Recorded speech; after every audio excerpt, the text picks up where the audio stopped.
Hello, everybody, and welcome to another super exciting episode of the Michael and Patty Show, coming to you from the Charlottetown waterfront.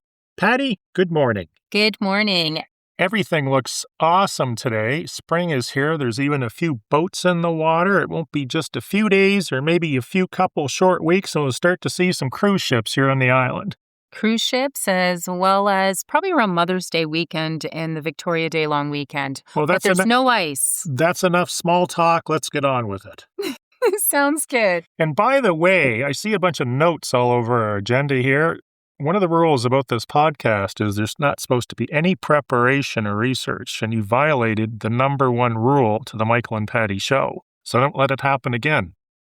Well, I wanted to make sure that I was providing accurate information, so I quickly reviewed our notes, our topics that we have listed, to just make sure that I am right on the ball. So thanks for sharing that. You're welcome. So you know how we've been talking about everybody thinks their house is worth $1 million or $1 million plus. 1314 seems to be the number which everyone seems to think their 550 house is worth. Just the other day, I looked at a house. It was in like a C-grade neighborhood down a B-grade road. It was placed in the middle of a bunch of trees. So I'm thinking like the mosquitoes and black flies are going to pick you up and carry you away. So, of course, I sent it to Patty, which sort of intrigued me because facts don't lie. So what I did is I ended up bringing up expired listings for the last 24 months.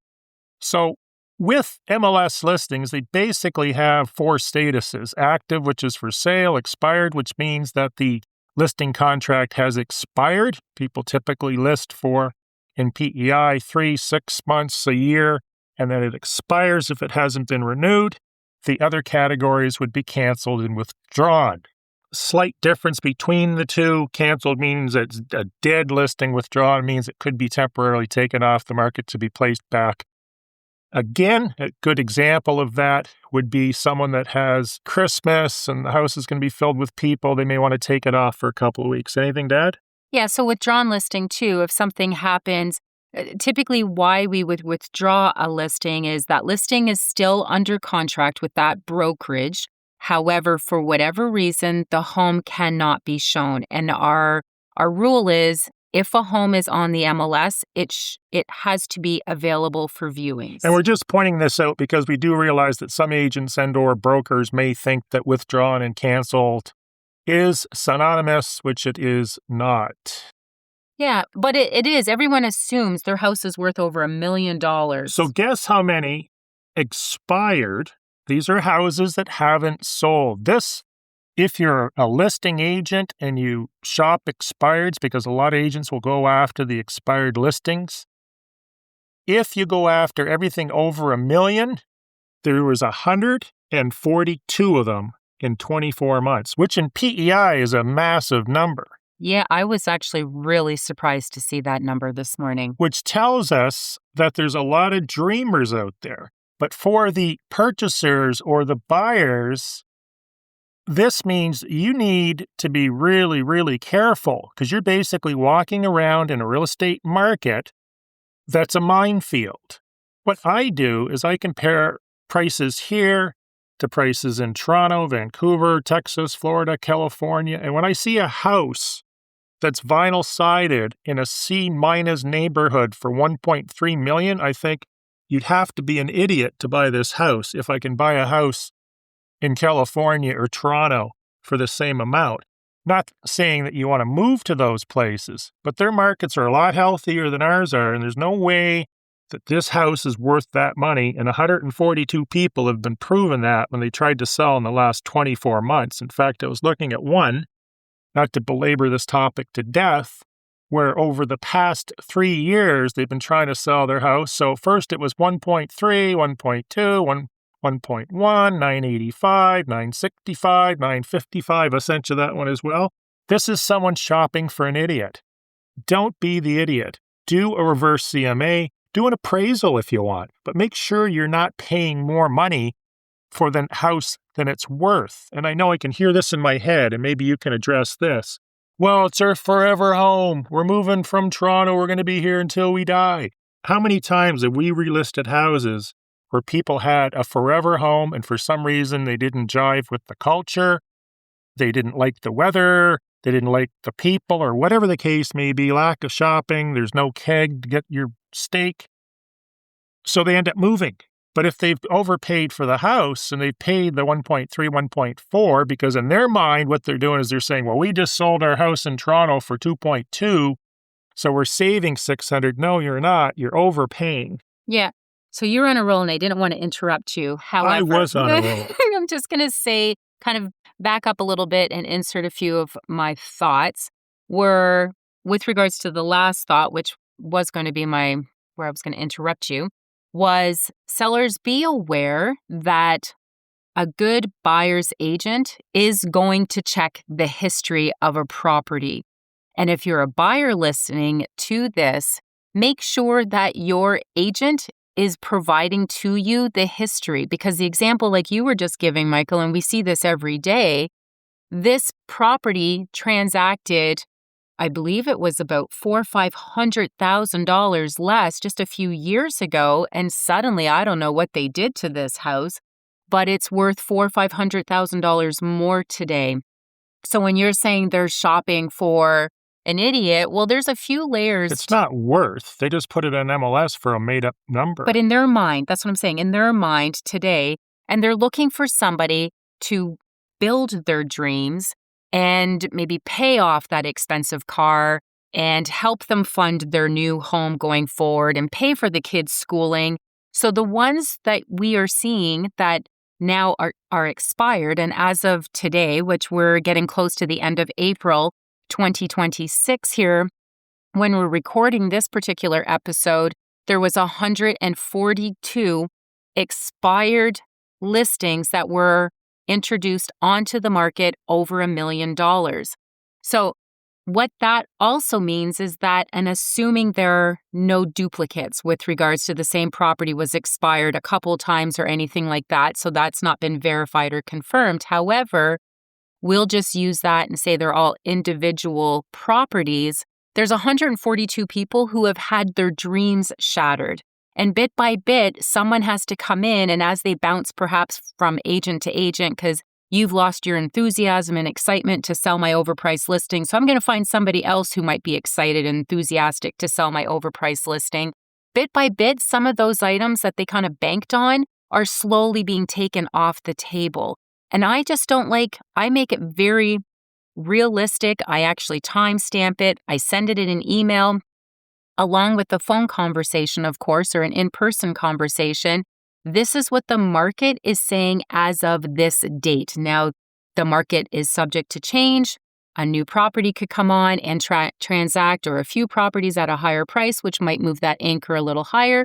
But a few properties similar to that product might transact at a lesser price, which would move that anchor or that introduced offered price to be a little bit lower. So be aware of that. The other thing I was going to want to say, because you also mentioned appraisals, Michael. So sellers will say, and I have a very smart, he's such a great guy to work with. I've got a new property that's going to be coming on, and he's done his due diligence, and he did not want this property listing, his property, to cost him money by taking so much time, by having an agent come in and buy the listing and say it's worth this, and then again, shatter his dreams bit by bit, taking things off the table that he was kind of banking on. Out of pocket today, yes, he paid for an appraisal. However, down the road, he's not going to be sitting there, hopefully, and his product won't sitting for long because it's it's an appraised value price. We can stand by and support it. It actually reconciles with my CMA on this property. Yes, it's a little bit of money out of pocket today, but these people, these 142, if they had done an appraisal and listened to that appraisal, they may be on to their next chapter in their life. But that's not their business plan. The business plan is to look for the idiot. I know, but how much is the cost of carrying the property taxes every year? But they don't care about any of that. All they care about is they want to get $1.3 million for their $600,000 house. They're hoping an idiot comes along. They don't care about carrying the house for the next 5 or 10, 20, 30 years. All they care about is they'll put it on the market, and if someone comes along, great, and they're cashing in on. Okay, well, in seller's defense, Because it's nice that we can have this conversation, Michael, but perhaps a seller was bought. Perhaps an agent came in and said, the seller innocently threw out a number and said, I'd love to get this. Yeah, well, we'll get a sign up there tomorrow and we at know that. what sellers think about pricing or what their opinions are on pricing. They're always grossly overpriced. People are allowed to dream. It's nothing to do I with understand dreaming. that, What it but has to do with is if you asked 1,000 home sellers what their house was worth, 998 of them would be overpriced. They would give an inflated number, but that's why they should be able to rely on a real estate professional to come in and give an evaluation. No, that's why they should rely on getting an appraisal or 2 or 3 done. When I had houses I was looking at buying and selling in Toronto, I get 2 or 3 appraisals done. They're not that expensive. If I'm dealing with hundreds of thousands of dollars, what's another $500 or $1,500? Well, I would agree. It also, though, it wouldn't even matter the price tag necessarily on the house because it will save them money by now you're shopping for a realtor based on their skill set. You're not shopping based on who's going to give you the best price and help you with your dream portfolio of things that you want to do. Let's ask another trivia question here, try to find the motivation behind this. To me, $1 million is still a lot of money. And I don't think there's a lot of people in Canada that can say, oh, I made $1 million this afternoon. If you were to take Canadians as a whole, as a stat, I'm sure it's very similar in the States, how many people can write a check for $1 million? Now, granted, it might be in a brokerage account or whatever. It may take you 2-3 days to get access to that money because it's not sitting in a bank account appreciating with inflation. But guess what the percentage in Canada that can write a check for $1 million is without looking at, you've already looked, you're cheating. No, I'm not cheating. The notes are in front of me.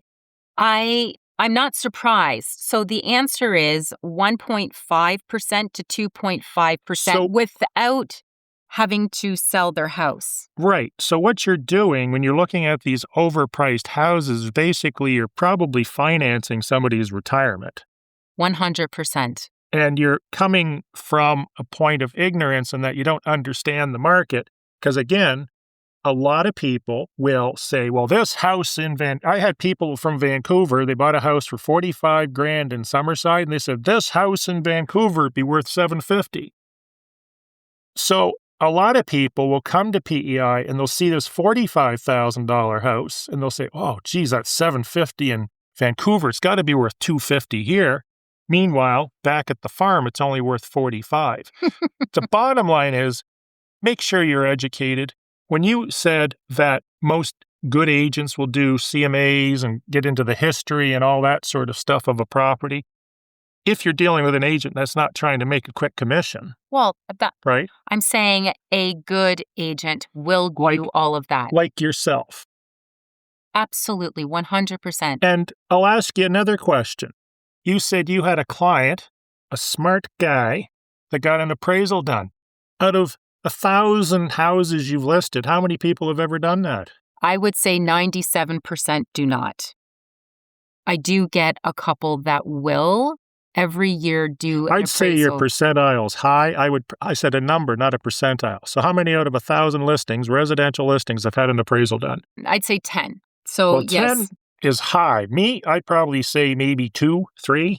No, I've had a few do them. Well, you've got some super smart clients, but that's what you should be doing. And that's what professionals would do. They wouldn't leave it up to the fox to guard the hen house, which is what you're doing when you're going to an agent and you say, well, the agent's going to do some research and I'm going to call 10 different agents. They're going to give me 10 different prices. And whoever comes up with the highest price, that's who I'm going to list with. That's what Patty was referring to when she said buying a listing. They're putting a big, stupid number. We see this, 142 of them have expired, which means they didn't sell. Price on that house just to get the listing. But at the end of the day, the mindset with these sellers is going to be when they sell it for $750, they're going to be, I'm losing $750,000. We had it on for 1.4. I'm taking a big loss. You're not. Your number was pulled out of your ass. And that's actually a really good point, because when you do get presented an offer on these properties, and again, we're starting this off at $1 million plus, but that's a really good point. Whatever the number is, whether you've done a $50,000 price reduction to try to find where that fair market value is, or you've done a $300,000, that's not you negotiating with a buyer. And I've already come down. Did they not see what I introduced this property on the market at? That's you negotiating with yourself over however much time it takes to sober up, where market value actually was basically out of the gates when you first introduced that property. I've had, and we'll just close it on this, and then maybe you can tell me if you had a similar story, where people bought a house for $550,000, put it on the market for $1 million and change, didn't get a showing, an offer, an inquiry. They got diddly squat in 2 years, but they still insisted their house was worth more than that. Yeah, and it does happen. And where that comes from a lot of times is they'll have a cousin, uncle, brother who tells them they act like they're going to save this particular seller, whomever they are, from making a big mistake and allowing an agent to undervalue the property, because they think we walk around with keys in one pocket and big checks in the other. I'm going to make sure that you don't let an agent underprice that property is worth X amount of dollars. Well, what I say to sometimes these sellers, obviously I know my audience and which ones would be okay to kind of be a little bit cheeky with, is if they feel the price that I have provided to you based on my opinion of the data It's the that's market's available. opinion you're providing. I know, but I'm giving a summary of it. And based on the criteria that I've inputted, this is where the numbers ended up appearing. However, this is the price of the property, and you're not negotiating with the other buyer. Unfortunately, you're going to go through a period of time where you're negotiating with yourself. And the other thing you'll hear them say, well, the insurance company put a value of this on it. Well, guess what? The insurance company is charging you fees based on a massive dollar amount they're putting on your house to rebuild it. And secondly, you'll hear that from the cousin, uncle, brother, you'll hear, well, you couldn't build this house for that. Heard that. What it costs to build a house and what a house sells for are two different things. Even though people will argue this, real estate is supply and demand. There has been housing crashes where houses were selling for $1. There's housing crashes where they're tearing down tens of thousands of houses because they're worth nothing. It's all supply and demand. And the fact is, if you built a house, and we've seen this happen, for $2, $3, $4 million, it may not be worth more than $850,000 or $1.1 million. Moving along. I agree. We had an interesting situation here. It was a buyer in Los Angeles, No. that purchased a smaller property in PEI. He was dealing with an agent in your office. Yes. And he only found out closer to close that he couldn't access his money in a Canadian bank account to issue a bank draft to the lawyer to close this property unless he did it in person, which to me is just absolutely ridiculous, but it's probably in an effort to negate bank fraud. But he had to fly up from Los Angeles to Toronto to appear in person to get the bank draft for the lawyer to close on the property. Yeah, so he had a Canadian bank account, and he felt that this would, rather than writing a bank draft from his American account and the conversion and all of that having to be done, he felt this would make more sense. The conversion will be done in the transfer from his American account to his Canadian account, and then he would easily be able to write a bank draft to have delivered or provided to the lawyer for closing, only to find out that the Canadian bank required him to be in person in order to prepare this bank draft. So be mindful if you are an American listening to this and you are looking to acquire a Canadian property, make sure that you ask the right questions. So am I able to have a bank draft prepared and provided to my lawyer from my home, which is somewhere in the States at this point in time, or are you going to be physically required? Because there wasn't enough time now and it made no sense, transfer the funds back to his American so that he could go ahead and actually close this deal. Unfortunately, this poor buyer had to schedule a flight, flew up to, the closest place in Canada to where he was in order to be able to do his banking to close on the property, which just was... He flew into Toronto because he know. had family there. The closest point to him probably would have been somewhere in BC. I know. I just didn't want to get into all the details. What he should have done right from the beginning is just wired the money from the U.S. account to the Canadian account, add $20-$30 for fees and mess-ups, and you'd be good to go. They wouldn't allow the funds to leave. No, you could wire it from a U.S. account. Let's move along. No, wire from a U.S. You just said wire from his Canadian account. No, I said wire from his U.S. account. That's okay. I accept your apology. You're welcome. Patty, I have to do a shout out and a free podcast commercial for Prince Edward Island Mutual Insurance. Yeah, PEI Mutual. PEI Mutual, as we call it. PEI Mutual insures the vast majority of residential homes in PEI. They're worth a phone call. And I'll just give you my story. I recently bought a house, and I wanted to get 3 quotes for insurance. I phoned 2 of them, and I got press 1 for residential, press 2 for commercial, press 3 for automotive. Press 4 if you'd like to listen to this message all day long. So, of course, I press residential, knowing full well there's a total of 3 people in this office. I'm not calling a company of 2,000 employees. And guess what I get next? Music. So I sit there listening to the elevator music, drumming my fingers on the desk. And then I get a voicemail. At this point, I hung up on them. Okay. I called the second insurance company, got basically the same thing. Again, this is PEI. We don't have insurance companies like I had in Toronto where it's a 6 or 10-story building filled with insurance brokers. There's like 2 people in the office.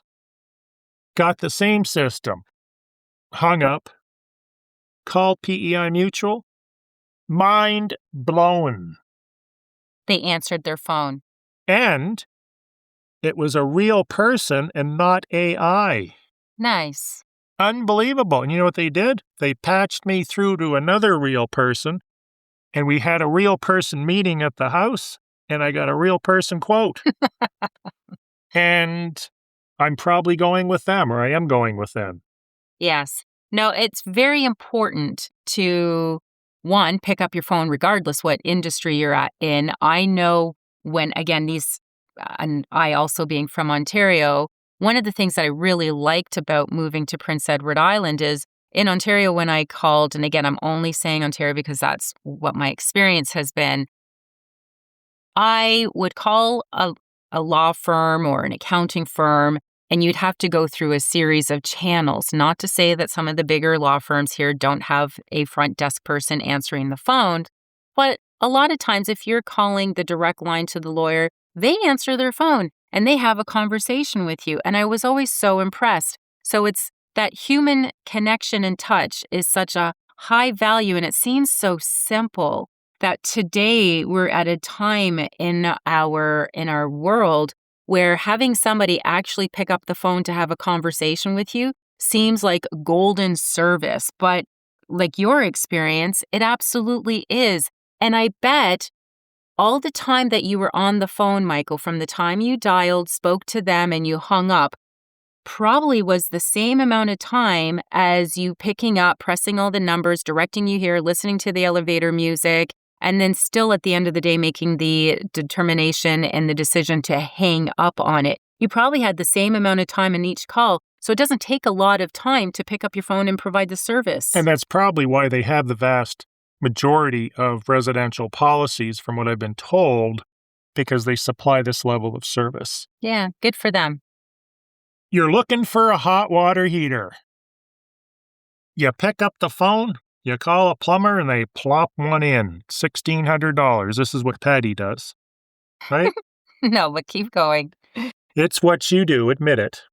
You can be honest. I haven't put in a hot water heater. But if you were going to, you just pick up the phone and they'd plop one in, wouldn't you? I don't know where you're going with Where this. I'm going with this, and this is an excellent, exciting subject, I think you're going to like this, Okay. is I needed a hot water heater. And a lot of people just pick up their phone, get it installed, $1,600 or whatever it costs, away you go. Only to find out, of course, I sort of knew this, but I just wanted to reconfirm it, is there's a whole range of hot water heaters. We're talking electric ones here. And they range anywhere from $500 to $1,200. Guess which one you're probably going to have installed if you just call somebody to plop it in. Is it going to be the $1,200 one? They're going to make $400, and be the $500 one, and they're going to make more money, $700. I would say probably they'll install the cheaper one unless you give them instructions. But hopefully on their invoice, they're being very clear that this is the amount of your hot water heater. The bottom line is, if you're searching for if you're going to have a hot water heater installed, or an on-demand propane boiler system, or a furnace, or an air conditioning system, or a heat pump, or whatever the case may be, do your research. Go to Kent, go to Home Depot, go to wherever. Where else do you go? Home Depot, Kent, Canadian Tire. And I saw there is a vast difference in pricing, but there is also a vast difference in quality. For instance, some of them were grabbing 6,000 watts of power. The efficient one on the high end was only grabbing 4,500. So right away you get energy savings there. The other thing is with the higher end ones is they have much more insulation. So once you've spent your 4,500 to 6,000 watts to heat the water, it's actually still hot, and your electricity is not running 24 hours a day as you're trying to heat up the equivalent of a pop can to try to keep that water hot. So make sure you know what you're installing and you know the price. You want the raw price from the retailer or the wholesaler for that hot water heater, and then pay whatever fair market value it is to install it.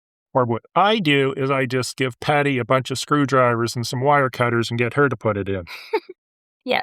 And I guess the point of this is do your due diligence. Don't always just trust. Not to say that, there's lots of reputable individuals out there, but you need to know what you're buying. You need to understand, well, if I cheap out here, which then I'm using perhaps more electricity consumption, it is not as well insulated. So out of the gate savings may cost you long-term expense in electricity and to run that product. So in the end, you're really not saving anything.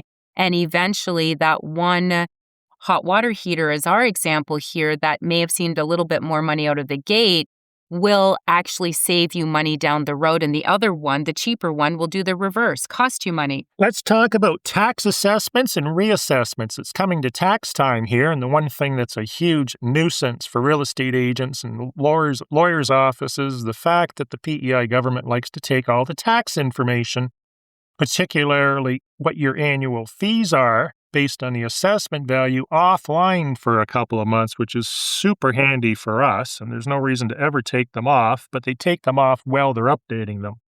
Regardless of that, I was looking at a building lot in the Nail Pond area, which is in the northern tip of PEI, and there's two lots side by side. One of them was assessed at $15,200. The next door neighbor's was assessed at $55,000. The lots are exactly the same, 100 feet apart. The difference was the $55,000 assessment actually had a cottage on it at some point, and they had moved it, but it was never reassessed.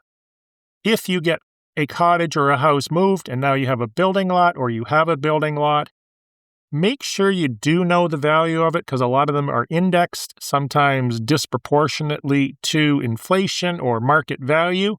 And now is the time to appeal it with the help of typically an appraiser or your real estate agent to supply a data set that will say, no, that lot's not worth $55 anymore. There's been two sales right next door for $15 too. Yeah, so when they send out the property tax evaluation, here is your now 2026, being the year we're talking about right now. But here's your 2026 tax assessment. This is what your installment amounts are going to need to be. Make sure you actually read that. Make sure you reconcile that and you understand that, well, I moved a cottage off. Why was this not reassessed? And they most times, and when I do get the updated tax assessment report in the mail here, I will confirm, but there usually is a page within there saying if you wanted to dispute, that's your opportunity right then and there. I know usually every year that's included in there, unless some years somebody doesn't stuff it in the envelope. But you'll want to make sure, regardless whether you receive that or not, that you give them a call. Now, on this, and these are some of my notes that Michael was saying I was doing cheater notes, is with regards to, so sometime in February, March, and April, all the tax amounts and the assessed values are wiped from our GeoLink system, which is where we draw our information from. So as a listing agent, when you are filling out your paperwork, majority, I would like to say, all should, but goes to GeoLink. They pull out the assessed value, the tax amount, whether they want to reconcile that with what the client is saying or what they have on hand when they provide their documentation when you're sitting at the table with them. These numbers then are not available.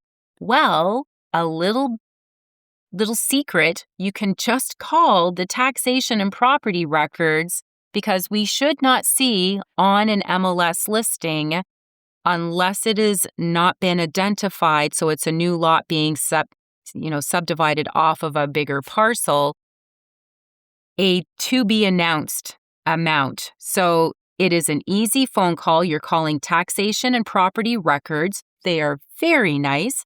The phone number, so if you want to get a pen and paper, is 902-368-4070. You give them a call if you're a listing agent listening to this and say, I'm going to be listing this property. Until the amounts, could I just get the updated tax amount or tax assessment if the seller's not able to provide that from the year previous, especially if it's an estate or situations like that. And then you would have that data and you would save the taxation and property records department calls from 20 different agents, buyer's agents, calling to try to get the number for their client. So there should be one call, listing agent, make sure your documentation is all complete. And tell them that you were listening to the Michael and Patty show and Patty Castle told you to phone the tax office.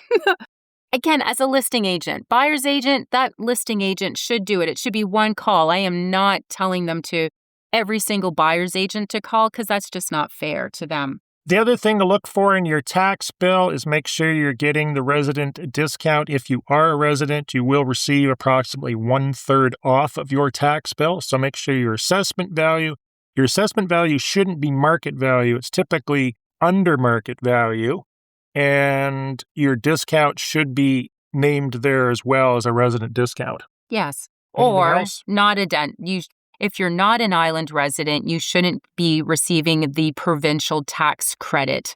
So again, something to just take a look at, looking a little deeper into your tax reports instead of just how much you owe. Patty, you wanted to talk about HST on listings.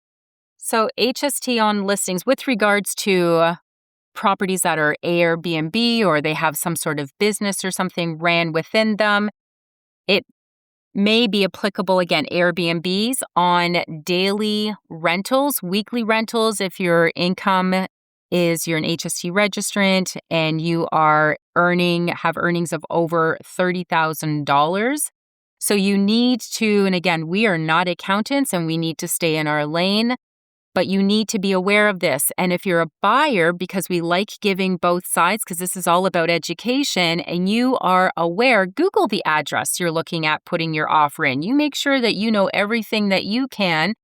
Not to say that you're not trusting your buyer's agent, but some of this should, again, it's all about education. And obviously, if you're listening to this, you are an individual who wants to be well educated and informed.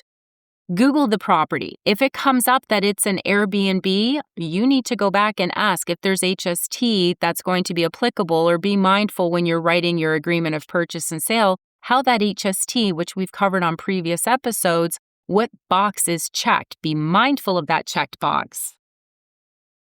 For instance, Patty told me I should just rent this house out that I bought on Airbnb. And I said to her, that's going to be a problem, because if it traverses to a daily or weekly rental, 15% HST may be applicable to the sale price. Of course, Patty said, well, just include it in the sale price. And I said to her, if this is a $400,000 house, you're talking $60,000. And if it was exclusive of HST, it would be better to have the $60,000 in my pocket rather than the federal government's. Well, what I did say was to do weekly rentals and to just do it during prime season, whether you're just renting it out for 8 weeks or 12 weeks, so that you only have to concern yourself with the turnover day being whether it's a Saturday or Sunday. But we're talking HST here, may still apply to the sale price. Talk to your accountant, make sure. What I'm saying. You speak to your accountant, and there's also in Charlottetown and different areas, you're not allowed to just do that any longer. There's bylaws in that with regards to that as well. So you should be making sure you do your due diligence and make sure you're even allowed to get into that. Your due diligence? Does that have to do with pickles? No, due diligence. You said due diligence. Okay, moving along. Moving along. If someone was to write an offer on a house, hypothetically, and let's say the house was $300,000, and with that offer, they made it completely unconditional, and they included a check for $300,000 made out to the listing brokerage to be held in trust, or escrow is what you refer to it in the States. Do you think that would strengthen your position as a purchaser? I would say yes, because I know this person has the ability to actually close, and financing is clearly not an issue for that buyer. Whether or not it's going to get you the house, I don't believe there's really any publicly available statistics. It's an old trick we used to use, and I've used myself when we were buying these little tiny houses. I remember buying houses for like $86,000. You just include a check for the full amount. It looked impressive, but if you're a professional seller, it's whether the check is attached or not, probably doesn't have a lot of weight. But there again, I mean, we have a story this week where, someone went to buy a house, they're pre-approved, which means diddly squat, and they couldn't get financing on close, which is a huge disappointment for the seller. Typically, you're not seeing this in the higher end homes. Typically, you'll see this almost always on the low end a lot of times. Wouldn't you agree? Yes, I agree. First-time home buyers are particularly problematic with this sort of thing. But just because someone's pre-approved doesn't mean that they have the money, which in essence, if you had a check attached, and it was a corporate check, you have to assume, although not rightfully so, because a corporate check's not really worth any more than a personal check, but would you hope that it would be a little more valid? Yeah, and just with regards to that, the deposit amount that a person puts down with the property doesn't necessarily... Yes, you want them to have some skin in the game, whether they're putting a deposit check down of the total amount of whatever their offer is that they've submitted, or if it is 1%, 5%, 10% of purchase price. At the end of the day, you just want to have it be a little painful at closing for them to walk away, and enough to compensate the seller should the buyer default for whatever reason at closing, to cover some of your costs, your moving expenses, and the pain that you would be going through, the inconvenience of that property not closing. So I usually tell my sellers, it's just a deposit. It's not the seller's money. It belongs to still in trust of the buyer until they remove all conditions, and now the seller's interest appears. But be mindful of that number for you. I had a seller many years ago. We had a situation where it was a week prior or within days of closing. Lenders are allowed all the way up until closing day, before they release the bulk of the funds, to do their due diligence and Google the person that they are about to get into business with, which is what the banks are doing when they're lending money to an individual, only to find out that this particular person had a criminal case going on and it was in the news, and that lender pulled the financing, pulled the funds. It didn't close for this particular seller. And unfortunately, the seller, the deposit was low enough that she had to endure some out-of-pocket costs for her living costs and her moving expenses until we were able to generate another buyer. Which leads us to reiterate what we've said before. Keep everything off of social media. Yes. Everything until it closes. Yes, I would Then agree. do what you want. Yeah, but it doesn't, just because you write a full check for the amount, especially if it's a conditional offer, it's the buyer's money, it's not the seller's. It does have value. It just shows, for a seller, it should instill confidence that this buyer is going to be able to close at time of conveyance. However, it's still theirs until they remove all their conditions. In North America, what's the typical deposit on a purchase? They usually say about 5%. Between 5 and 10%, probably leaning towards 5. What's the average deposit in PEI? We're finding specifically since e-transfers came out. Yeah, it is the e-transfer limit that they default give you, because that can be lifted or an exception made to increase it. But $2,500 to $3,000 seems to be the default. I remember years ago, Michael, when it used to be, $100. Well, I've seen $100, $20, $500, $1,000 was considered a good deposit. So, well, you've been around for a long time, and I certainly have sympathy for you, thinking that back then you were probably showing houses on horseback. No, I don't think so. Let's move on to MLS inquiries. Very seldom turn into what they actually buy. I would agree. Which means that if someone is to respond to a buyer inquiry, they're probably looking at a long-term investment, because they're probably not going to buy the property they're inquiring on.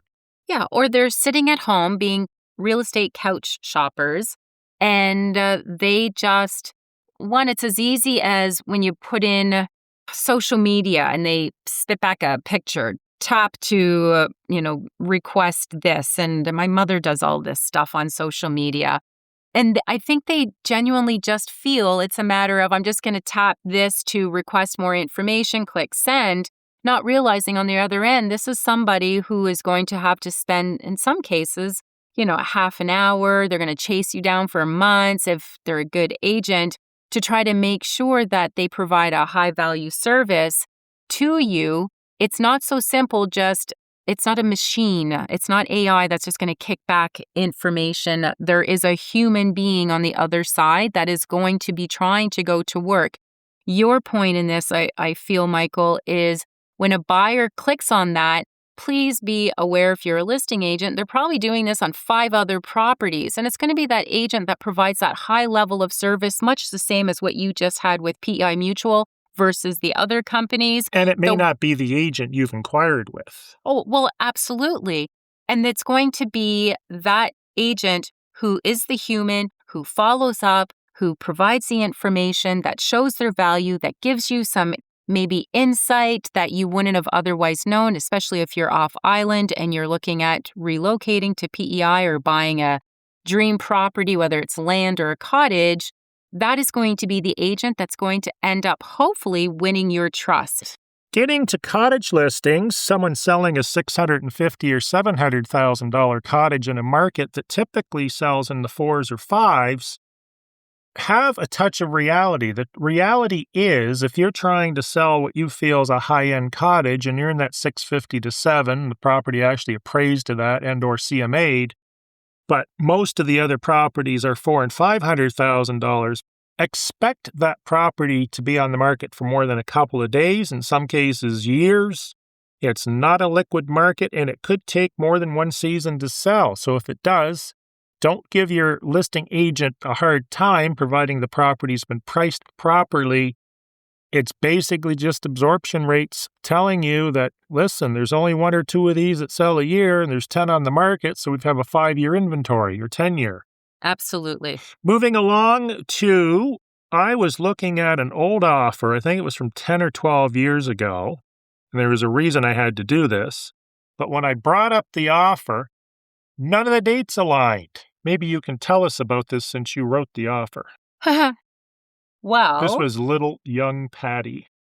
And when I'm talking about dates not aligning, I'm talking about the purchase and sale, let's just say hypothetically, was January 1st, but the counteroffer was referring to something on February 12th, which was actually the date of the counteroffer, but it wasn't referring to the original purchase and sale. Then there's an amendment that was referencing to some other date that didn't exist, and then there is a Schedule B, which wasn't even attached to the offer. the counteroffer is the listing agent. So with the counteroffer not aligning, so I'm going to start this off by saying there should be training with our association to understand what are the dates that we are to populate on what fields. And this being many years ago, there was still confusion over, I have clarity today. I know exactly what dates. Because the forms were and still are crap. Yes. And there's a lot of room for interpretation or misinterpretation. And debates. Like, I will have a conversation with an agent that I'm saying, I'm sorry, but your dates are wrong. And they will argue their position, and it sounds good, but it's still wrong. The agreement of purchase and sale has the dates. The dates that are on that agreement, all the other documents that follow that should all have the original date of the agreement of purchase and sale so that the documents are tied to basically ground zero. This is your foundation. Everything refers back to this original agreement. So make sure all your dates align. Yeah, and that's all I was going to say. Like the counter, that's the listing agent. Listing agent shouldn't be picking out random dates. That should go back to the agreement. A Schedule B, any amendments, deletions should all go back to that agreement of purchase and sale so that when a lawyer has to interpret it later on down the road, they're able to refer back to one document. Patty, it's spring and it's extra slippy outside and it's wet. What advice can we give? With regards to sloppy season, even though it's really nice and springy out right now, I would say take a walk around your property. Pools. So I'm just going to kind of read this as I'm processing all of this because I didn't get to read this particular section. Pooling or water near the foundation. So that's something to be very mindful of because if you do see, while thaw is going on, pooling around your foundation, you have a grading issue and there's a good chance that you're going to see either water infiltration in the basement or efflorescence. So it's an awesome time to walk around that structure, your building, your house, to see is everything grading properly, because then that will reflect inside. And once it's really dry, and if you're a buyer, you're not going to have an opportunity to see that. Let me cover these last ones quick just to get things closed down sooner than later. Downspouts discharging too close to the home, blocked or overflowing gutters. Make sure all your gutters and downspouts are actually cleaned out and not filled with pine needles. Damp spots or musty smells in the basement can be indicative of water. Pro tip, make sure all downspouts extend 6 to 10 feet away from your foundation to help prevent costly water damage. And on the side of a buyer, if you drive by a house and they got 6 downspouts and each one of them has a 50-foot hose on them, what does that tell us? There might be a water issue going on. So now is a great time to be driving around looking for both downspouts that are extended really long, like a great distance away from the house, or the other thing is look for sump pump hoses coming out from the basement that are shooting out gallons of water. Yeah, because you're going to need to replace your sump pump probably every year or every other year because the motor is running continuously. Catching drainage problems early can save you thousands in repairs and protect your home's foundation long term, not to mention flooding. Patty, it's nice to have you along. Well, thank you. I think this was a great conversation that we've had today. It was an okay one.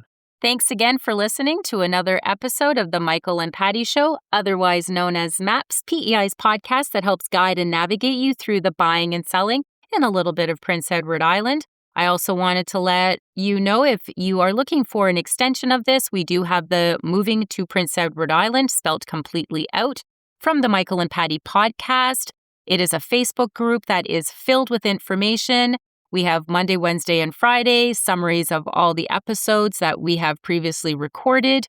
We also have a Thoughtful Thursday where we, just have some conversation and things people love. So if you're considering moving to PEI, you'll get to read some of the wonderful things and real things that people say. And then we have Toolbox Tuesday, which is my favorite part, which will feature a toolbox item. I don't just give one or two things. I do research and I give you a whole toolbox on that particular topic. Featured toolbox that I'd like to share is we have done 2 weeks worth of radon, everything you need to know, and then what that means to you and the questions you ask about actually installation. So thanks again for listening. And again, appreciate each and every one of you. I just installed my radon detection unit last week, so I'm going to let it sit there for 3 months. It should have been done more in the fall towards the spring, so I'm putting it in late. But after 90 days, I'm going to send it in and see what I've been breathing. So stay tuned because I'm sure we'll be sharing that on here. Have a great day. Thanks for listening. Have a great day.